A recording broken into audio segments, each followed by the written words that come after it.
आज की जो ये प्रेस ब्रीफिंग है ये इसलिए बुलाई गई है ताकि जो कोविड सिनेरियो है डिस्ट्रिक्ट बांडीपुरा के का उसके बारे में बात की जा सके। हमारा जो टोटल यहाँ पे आज एक्टिव केसेस हैं डिस्ट्रिक्ट बांडीपुरा में वो 826 हैं, जिसमें से 744 जो हैं वो होम आइसोलेशन में हैं और 82 इंस्टीट्यूशनल आइसोलेशन में हैं। इंस्टीट्यूशनल आइसोलेशन के लिए हमारे पास जो 3 मेन हॉस्पिटल्स हैं उसमें ये पेशेंट्स भर्ती हैं, जिसमें कि हमारा डिस्ट्रिक्ट हॉस्पिटल बांडीपुरा है, NHPC हॉस्पिटल पजलपुरा है, CHC हाजिन है और इसके अलावा हमारे पास जो आइसोलेशन फैसिलिटीज़ हैं टोटल वो 1000 बेड्स की हैं, जिसमें हमारे बाकी इंस्टीट्यूशंस भी हैं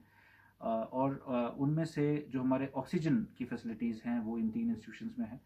ये जो पेशेंट्स हमारे ये भर्ती हैं इनमें सिर्फ 25 हैं जो ऑक्सीजन के ऊपर हैं और जिनको ऑक्सीजन सपोर्ट दिया जा रहा है। और जहाँ तक कि हम अगर फैसिलिटीज़ की बात करेंगे तो ऑक्सीजन के हिसाब से या ऑक्सीजन बेड्स के हिसाब से या फिर जो दवाइयाँ हैं और बाकी मेडिकल सप्लाईज़ हैं उसके हिसाब से यहाँ पे स्टॉक सफिशेंटली अवेलेबल है। अभी जो हमारा डिस्ट्रिक्ट हॉस्पिटल बांडीपुरा है उसमें ऑक्सीजन जनरेशन प्लांट जो कि 1000 LPM का है वो स्टार्ट कर दिया गया है और उसकी मदद से और सिलेंडर्स के ऑगमेंटेशन से हमारे 100+ बेड्स जो डिस्ट्रिक्ट हॉस्पिटल बांडीपुरा में हैं वो ऑक्सीजन सपोर्टेड हैं। इसी तरह से NHPC में भी हमारे 50+ बेड्स सपोर्टेड हैं। CHC हाजिन में भी हमारे 80 बेड्स हैं जिनमें से 50+ बेड्स सपोर्टेड हैं और CHC गुरेज में भी हमारे सफिशिएंट बेड्स हैं जो सपोर्टेड हैं। और इसके अलावा हमारे पास फैसिलिटीज़ हैं जो हमने प्राइवेट और गवर्नमेंट इंस्टीट्यूशंस को हायर किया है, जहाँ पे हमने टेम्प्रेरी 1000 बेड्स लगा के उन फैसिलिटीज़ को इंक्रीज़ किया है। वहाँ पे भी ऑक्सीजन सिलेंडर्स के मदद से हम ये जो ऑक्सीजन सपोर्टेड बेड्स हैं इनका नंबर मज़ीद बढ़ा सकते हैं। तो जहाँ तक ये इंफ्रास्ट्रक्चर की बात है, कहीं भी किसी भी तरह की कोई दिक्कत यहाँ पे नहीं है और हर एक पेशेंट को इंडिविजुअल अटेंशन दी जा रही है। जहाँ तक हम सैम्पलिंग की बात करेंगे, टेस्टिंग की बात करेंगे तो डिस्ट्रिक्ट बांडीपुरा में जो हमारा जो आइडियल टारगेट माना जाता है गाइडलाइंस के हिसाब से, उससे जो ट्रिपल है लगभग हमारा टारगेट अचीव किया जा रहा है। सैम्पलिंग में हम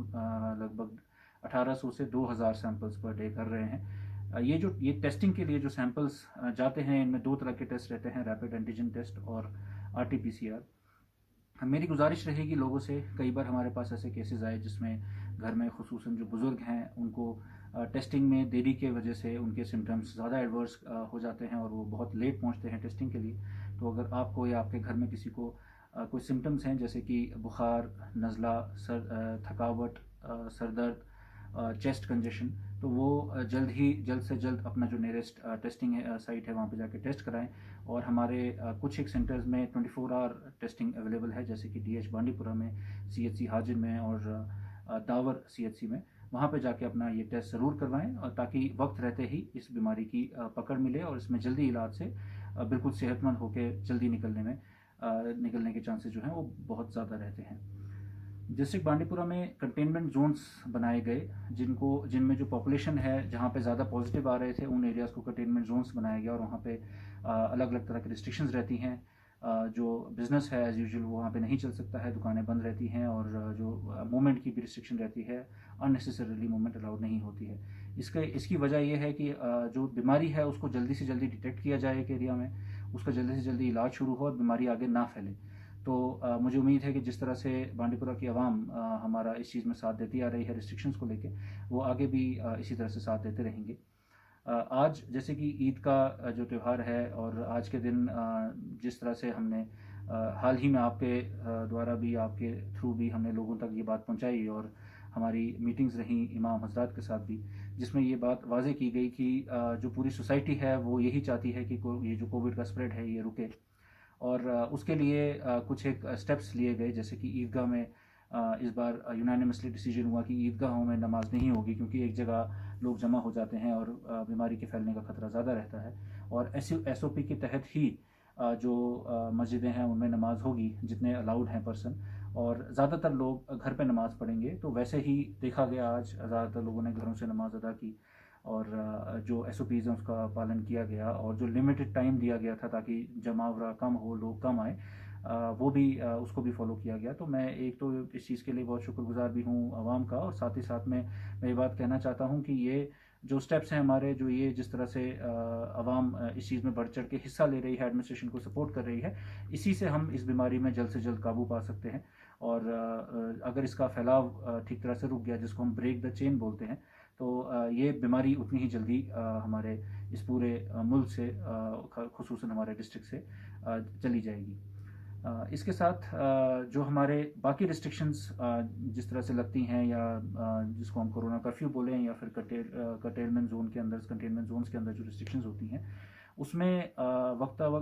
फ़वक्त हम लोग जो हमारे ट्रेडर्स हैं, हमारे जो बाकी बिजनेस एस्टेब्लिशमेंट्स हैं और जो बाकी सिविल सोसाइटी मेम्बरान हैं, उन सब से राय लेके बातचीत कर ही वो रिस्ट्रिक्शंस को लगाया जाता है और बहुत ही अच्छा कोऑपरेशन रहता है। मेरी लोगों से गुजारिश रहेगी कि SOPs का पूरी तरह से पालन करें,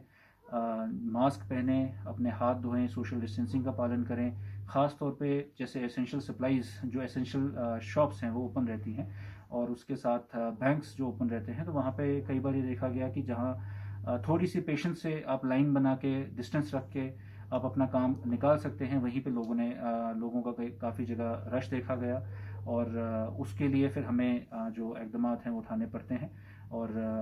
पिछले ही अगर मैं महीने की बात करूं, अप्रैल मंथ की, तो लगभग 1.5 लाख से ज़्यादा फ़ाइन जो इकट्ठा किया गया है इन्हीं वायलेशंस की वजह से वो लिया गया है और कई जगहों पे कुछ लोगों पे FIR भी लगाया गया है, केस भी दर्ज हुए हैं। तो मेरी गुजारिश रहेगी कि इस तरह के हमें नौबत ना आए कि हमें इस तरह के कदम उठाने पड़ें, लोग खुद इस चीज़ की जिम्मेवारी लें कि कहीं पे भी वो अगर जमा होते हैं तो SOPs